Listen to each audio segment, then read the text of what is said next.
Welcome back students. आप लोग पढ़ रहे हैं सेतु कार्यक्रम संस्कृत का, आपकी 8वीं कक्षा का। इसमें आपको साप्ताहिक आकलन पत्र दिए गए हैं जो कि हर हफ्ते आपको सॉल्व करने होंगे। इसमें आज हम करने वाले हैं साप्ताहिकम आकलन पत्रकम परियोजना कार्यम च पार्ट 1, यानी कि पहले हफ्ते का हम लोग आज करने वाले हैं। तो यहाँ पर आपको शब्द दिए गए हैं। अधोलिखितेषु वर्णेषु समुचित वर्णम चित्वा संबंधितोच्चारणस्य वतुले लिखत, यानी कि जो नीचे आपको वर्ण दिए गए हैं इनमें से सभी वर्णों को पढ़ करके अच्छी तरह से आप इनको देख करके ये कौन से कैटेगरी में आते हैं उसमें आपको लिखना है, कौन से उच्चारण स्थान के हिसाब से ये कौन सी कैटेगरी में आते हैं। तो आपको श्रेणियां दी गई हैं कंठः, तालु, मूर्धा, दंतः और औष्ठो। इनको जानने के लिए पहले आपको बेटा टेबल इसकी समझनी पड़ेगी, पहले हम उसे देख लेते हैं। तो जब भी हम हिंदी या संस्कृत के वर्ण बोलते हैं, चाहे वो स्वर हो या व्यंजन हो, तो हमारे मुंह के अंदर किसी खास जगह से उनकी आवाज निकलती है, उसी के आधार पर इनका नाम रखा जाता है। जैसे कि कंठ श्रेणी के जो वर्ण हैं जिनका स्थान कंठ है वो हैं क, ख, ग, घ, ङ और अ, आ, ह। जैसे कि मान लीजिए आप शब्द इस्तेमाल करते हैं कल, घर, तो उसमें क्या होता है कि आप इसका इस्तेमाल कर रहे हैं कंठ का, ठीक है। तो कंठ शब्द कौन से होते हैं आपको समझ में आ गया। इसके बाद है तालव्य। तालव्य यानी कि जो तालु से लग करके बोले जाते हैं। तो तालव्य में आपके आ जाएंगे च, छ, ज, झ, य, ई, य और श। जैसे कि आप अगर बोलेंगे चंदा और जीत तो आपके ये तालव्य हो जाएंगे। इसके बाद आपको दिए गए हैं मूर्धन्य। तो मूर्धन्य होते हैं ट, ठ, ड, ढ, न। देखिए आप देख सकते हैं मूर्धन्य में ट, ठ, ड, ढ, न और री से ऋषि, षा से षटकोण। तो ये होते हैं टोकरी और डमरू शब्द जो है मूर्धन्य बन जाते हैं, ठीक है, शुरुआत में। आगे आपको दिया गया है दंत्य। तो दंत्य में आप क्या करेंगे कि दंत्य में आप त, थ, द, ध, न आपके दंत्य हैं, ल, स दंत्य हैं, टन, धन जब आप बोलते हैं तो ये दंत्य वर्ण इसमें जोड़े जाते हैं। आगे आपको दिए गए हैं ओष्ठ्य शब्द। तो ओष्ठ्य होते हैं प, फ, ब, भ, म और उ, व। इनके लिए पानी, भालू, ये जब आप बोलते हैं तो ये ओष्ठ्य शब्द होते हैं। अनुनासिक आपको होते हैं ङ, या, ण, न और म। और संयुक्त होते हैं मिश्रित उच्चारण वाले व, जो कि ओष्ठ्य और दंत्य होता है। साथ में आपका और भी होते हैं, इनके बारे में हम धीरे धीरे करके जानकारी दे देंगे। अब इसके आधार पर आपको पूरी की पूरी एक्सरसाइज करनी है, उसको चलिए हम लोग कर लेते हैं। अब तो यहाँ पर आपको बताना है कि कौन से वर्ण आपके कंठ्य हैं और कौन से वर्ण आपके तालव्य हैं, कौन से वर्ण आपके मूर्धा हैं, कौन से वर्ण आपके दंत्य हैं, कौन से वर्ण ओष्ठ्य हैं। तो इन सबको आप एक एक करके जब आप करते जाएंगे तो आपका आराम से हो जाएगा। सबसे पहले हम शुरू करते हैं ये जो आपको अ अनार दिया हुआ ये आपका कंठ्य होता है। तो यहाँ पर आप अ लिख देंगे, ठीक है, ये हो गया आपका। इसके बाद आप अ लिख देंगे, यहाँ पर अ हो गया आपका और यहाँ आ जाएगा। उसके बाद च जो है च आपका तालु होता है तो च यहाँ पर आ जाएगा। इसके बाद ट जो होता है आपका वो मूर्धा होता है तो ट आपका यहाँ आ जाएगा। इसके बाद ग जो होता है ये आपका कंठ्य होता है, आपका ग यहाँ पर लिख देंगे आप, ठीक है। इसके बाद ठ लेटर होता है आपका थ आपको दिया हुआ है, ये आपका होता है दंत्य, तो दंत्य में चला जाएगा थ। इसके बाद आपको दे रखा है उ आपका जो होता है ये होता है आपका ओष्ठ्य, तो उ आप यहाँ पर लिख देंगे। उ के बाद है आपका प भी आपका ओष्ठ्य होता है, फोटो का इस्तेमाल होता है बोलने में। उसके बाद है आपका ह आपका कंठ्य होता है तो ह आप यहाँ पर लिख देंगे। उसके बाद आपका है री से ऋषि, तो ऋषि आपका मूर्धा होता है, मूर्धा में आप री से ऋषि लिख देंगे। इसके बाद आपका है छ लेटर जो होता है आपका तालु होता है तो छ आप यहाँ पर लिख देंगे, ठीक है। इसके बाद है आपका ढ, तो ढ जो होता है आपका ये मूर्धा होता है तो मूर्धा में आ जाएगा ढ। इसके बाद आपका है र, तो र जो होता है आपका दंत्य होता है तो उसको आपको र यहाँ लिख देंगे आप। और फिर है ब आपका ओष्ठ्य होता है तो ब यहाँ पर आ जाएगा।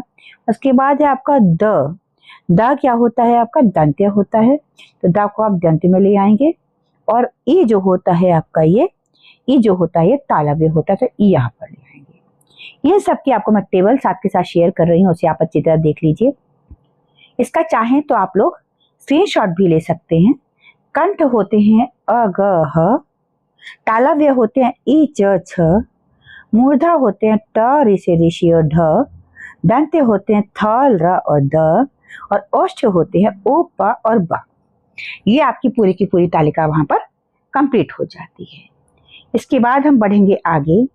आगे आपको दिया गया है कि आपको क्या करना है, उचितम विकल्पम चिन्ह, यानी कि आपको उचित विकल्प चुनना है यहाँ से और उसको आपने यहाँ पर लिखना है। ग जैसे कि आपको उदाहरण दिया गया है कंठ्य होता है, यहाँ पर आपका कंठ्य लिख दिया गया है, ग कंठ्य होता है। इसके बाद र जो है, र हमने तालिका में देखा था, र जो होता है ये आपका मूर्धन्य होता है, मूर्धा लिख जाएगा यहाँ पर, आपका यहाँ पर मूर्धा लिख दिया जाएगा, ठीक है। उसके बाद श जो आपका होता है, श तालु होता है, तो तालु लिख देंगे यहाँ पर आप, ठीक है। उसके बाद अगला है भ। भ जो होता है औष्ठ्य होता है, तो भ के लिए आप लोग औष्ठ्य लिख देंगे।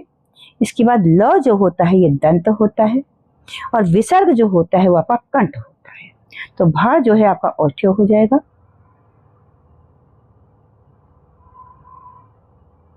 भ।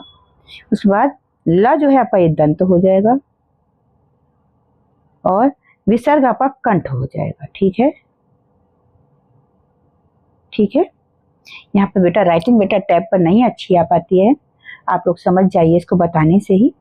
आगे आपको दिया गया है मेल करने के लिए, तो यहाँ जो होता है, यहाँ लेटर जो होता है ये तालव्य होता है, तो यहाँ को हम तालु से मिला देंगे। ध जो होता है आपका ये ध दंत होता है, तो दंत से मिला देंगे।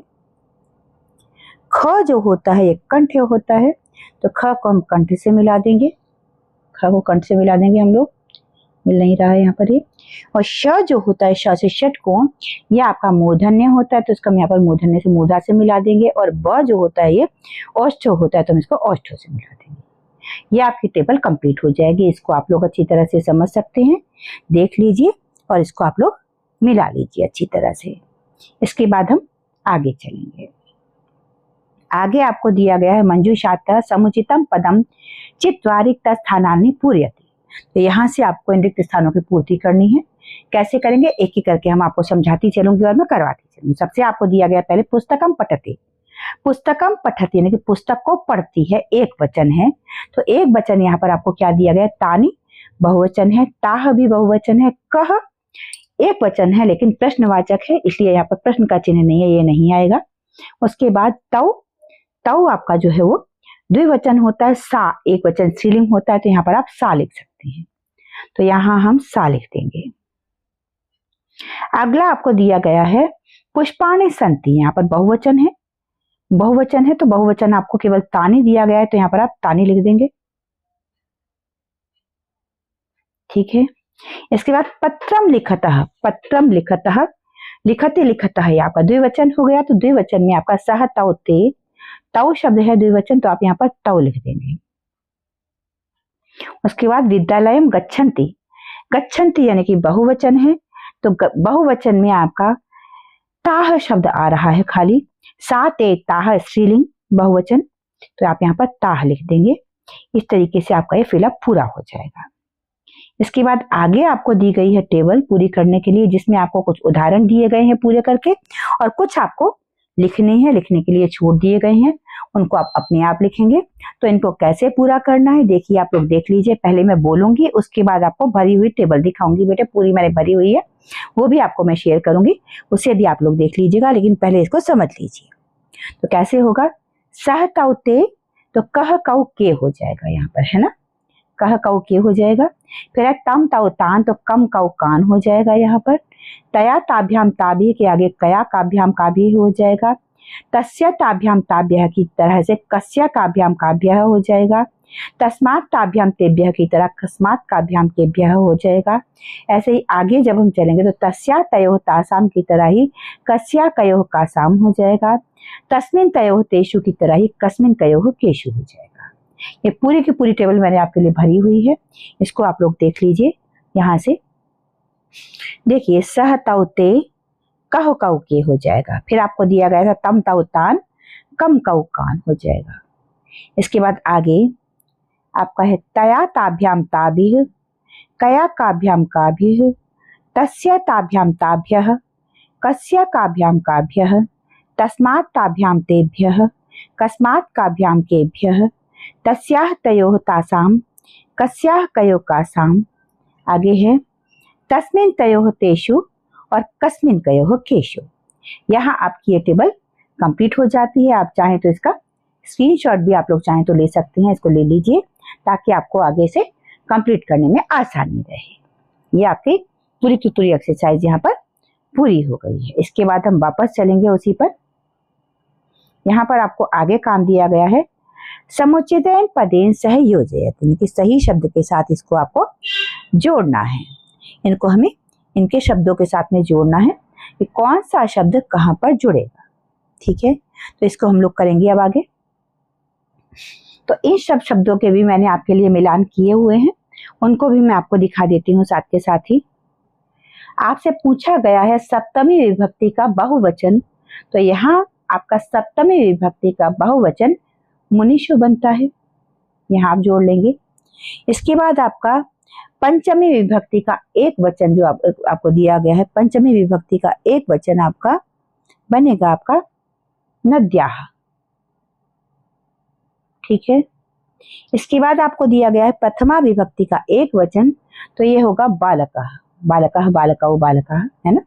इसके बाद चतुर्थी विभक्ति का आपको एक वचन दिया गया है, तो वो बनेगा पितरे।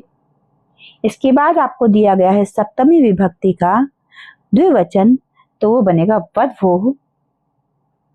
फिर आपको दिया गया है षष्ठी विभक्ति का बहुवचन, तो ये बनेगा वारिणाम। और तृतीया विभक्ति का द्विवचन जो दिया गया है वो बनेगा बालिकाभ्याम। ये आपकी तालिका पूरी हो जाती है।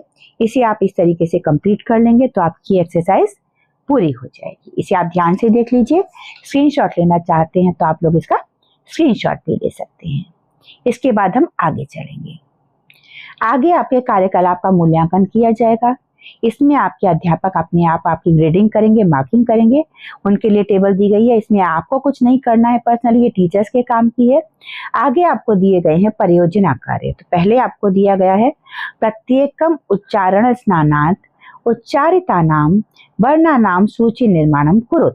आपको प्रत्येक उच्चारण स्थान के हिसाब से वहां से जो वर्ण बोले जाते हैं उनके हिसाब से सूची बनानी है। और दूसरा आपको दिया गया है मम प्रियः मित्रम या फिर मम प्रिय पुस्तकम इति विषयम स्वीकृत्य दशवाक्यानि संस्कृतेन लिखत, यानी कि इन दोनों विषयों में से या तो मेरा प्रिय मित्र या फिर मेरी प्रिय पुस्तक, इनमें से किसी एक विषय पर 10 संस्कृत के वाक्य आपको लिखने हैं। तो चलिए हम लोग कर लेते हैं। पहले मैंने आपके लिए लिया है प्रत्येकम उच्चारण स्नानात् उच्चारिताम वर्णानाम सूची निर्माणम कुरुत। इस सूची को मैंने बनाया है आपके लिए। तो हिंदी वर्णों के उच्चारण स्थान के हिसाब से वर्गीकरण जो किया जाता है वो ऐसे किया जाता है कि इसे व्यंजन वर्णों पर आधारित होता है खास तौर से, और इसे उच्चारण के स्थान के हिसाब से 5 भागों में बांटा जाता है। पहला है कंठ्य, जो कि गले से उच्चारित होते हैं। इनमें है क ख ग घ ङ, और स्वर आते हैं इसमें अ आ ह। इसके बाद दूसरी कैटेगरी आपकी होती है तालव्य। तालव्य में आपका क्या होता है कि तालु से मुंह के अंदर जो हिस्सा होता है, मुंह की छत कह सकते हैं आप इसको, वहां से जो बोले जाते हैं जैसे कि च छ ज झ य, स्वर होते हैं ई और य और श भी वहीं से बोले जाते हैं। इसके बाद होता है आपका जो है मूर्धन्य। मूर्धन्य होते हैं जीभ की नोक को मुंह की ऊपरी छत से लगा करके जो बोले जाते हैं, जैसे कि ट ठ ड ढ ण, और स्वर होते हैं री से ऋषि, शा से षटकोण और रा से रथ। ठीक है, आगे हैं दंत्य, जो कि दांतों से उच्चारित होते हैं। इनमें है त थ द ध न और ल स। ठीक है, ये आपके मुंह से ऊपर से जो है दांतों से जुड़ करके बोले जाते हैं। इसके बाद है ओष्ठ्य, जिनमें दोनों होठ जोड़े जाते हैं, जैसे प फ ब भ म और उ उ व। ठीक है, आगे कुछ और उच्चारण स्थान होते हैं जो कि हमारे होते हैं, वो होते हैं जैसे अनुनासिक होते हैं। इनमें आप जो अंगा या ना ना मा, ये नाक से उच्चारित होते हैं। और संयुक्त स्थान के होते हैं ओष्ठ्य और दंत्य होता है व, और मूर्धा और दंत्य के बीच में से बोला जाता है र। ये आपको याद रहने चाहिए हमेशा। इनको आपको याद रखने के लिए मैंने टेबल भी आपके लिए बना दिया, आप टेबल देख सकते हैं। टेबल आपके सामने है, ये इसे आप पढ़ सकते हैं, स्क्रीनशॉट ले सकते हैं। टेबल से आपको आसानी से याद रह जाएंगे। इस टेबल को आप लोग याद करने के लिए सेव करके रख सकते हैं, इसका आप स्क्रीनशॉट ले सकते हैं। तो इसमें भी मैंने वही बताया कि कौन से वर्ण आपके कंठ्य हैं, कौन से तालव्य हैं, कौन से मूर्धन्य हैं, कौन से दंत्य हैं, कौन से ओष्ठ हैं, कौन से अनुनासिक हैं, कौन से कंठ तालव्य हैं, कौन से कंठोष्ठ हैं और कौन से दंतोष्ठ हैं। ये पूरी की पूरी तालिका आपके सामने है। इसको आप पढ़ सकते हैं, समझ सकते हैं, स्टिल करके समझ सकते हैं, स्क्रीनशॉट ले सकते हैं। इसके बाद आपको वाक्य लिखने थे 10 मेरा प्रिय मित्र यानी कि मम प्रियः मित्रः पर। तो दोनों पर ही मैंने आपके लिए लिए हैं, मम प्रियम पुस्तकम पर भी लिए हैं मैंने आपके वाक्य और मम प्रियः मित्रः पर भी लिए। दोनों को हम पढ़ेंगे। पहले है आपका मम प्रियः मित्रः, जिस पर मैंने 10 वाक्य लिए हैं। तो इसमें है मम प्रियः मित्रः, मम में यहाँ पर बेटा हलंत भी आएगा। मम प्रियः मित्रः रामः अस्ति, आप अपने मित्र का नाम लिख सकते हैं। सह बहुतम सहृदयं च विनयी च अस्ति, ठीक है। वयं प्रतिदिनं सह पाठशालां गच्छामः, सह मां सर्वदा सहायतां करोमि, ठीक है। इसके बाद आगे सह क्रीडायाम् अपि निपुणः अस्ति, अहं तम अत्यंतम स्नेहं पश्यामि, मैं उसे बहुत स्नेह से देखता हूँ। आवाम सह भोजनम कुर्मः, हम साथ भोजन करते हैं। रामः सत्य प्रियः च धर्मनिष्ठः च अस्ति, राम सत्य प्रिय है और धर्मनिष्ठ है। ये 10 वाक्य आपके हो जाते हैं। इनको आप चाहें तो दोबारा से मैं समझा सकती हूँ कि मेरे प्रिय मित्र जो है, मेरा प्रिय मित्र राम है, वो बहुत सहृदय है, अच्छे दिल वाला है, विनयी है। हम प्रतिदिन साथ विद्यालय जाते हैं, वो मेरी हमेशा सहायता करता है। इसके अलावा राम अध्ययन में उत्तमम है, अध्ययन करने में, पढ़ाई में बहुत अच्छा है और वो क्रीड़ा में भी, खेल में भी बहुत निपुण है, खेलों में भी बहुत निपुण है। अहम तम अत्यम स्नेहन पश्यामि, मैं उसे बहुत प्रेम करता हूँ या बहुत प्रेम से देखता हूँ। हम साथ भोजन करते हैं। राम सत्य प्रिय है और धर्मनिष्ठ है और वो मेरे जीवन का सबसे अच्छा मित्र है, ठीक है। ये 10 मित्र के ऊपर वाक्य हो गए, मेरे प्रिय मित्र के ऊपर 10 वाक्य हो गए। इसके बाद आगे है आपकी मम प्रिय पुस्तकम, इस पर भी मैंने 10 वाक्य आपके लिए लिए हैं संस्कृत में। तो पहले है मम प्रियम पुस्तकम पंचतंत्रम अस्ति, यानी कि मेरी प्रिय पुस्तक पंचतंत्र है। आगे एषा पुस्तका बहुतानि शिक्षा प्रदानी कथा धारयति, ये पुस्तक बहुत सी शिक्षा प्रदायी, शिक्षा देने वाली कहानियां हैं, इसके अंदर बहुत सी धारण करती है, इनके इसके अंदर बहुत सी शिक्षा प्रदान करने वाली कहानियां हैं। आगे हम प्रतिदिनम एतत् पुस्तकम पठामि, मैं प्रतिदिन यह पुस्तक पढ़ता हूँ। एतस्य पाठनम मम अत्यंतम रोचकम भवति, मेरे लिए, मुझे इसे पढ़ना बहुत ही अच्छा लगता है, रोचक लगता है। आगे है एषा पुस्तका बालकानां कृते अत्यंतम उपयुक्ता अस्ति, यह पुस्तक बच्चों के लिए बहुत ही उपयुक्त है। आगे है पंचतंत्रे नैतिक शिक्षा अपि अस्ति, पंचतंत्र में नैतिक शिक्षा भी है।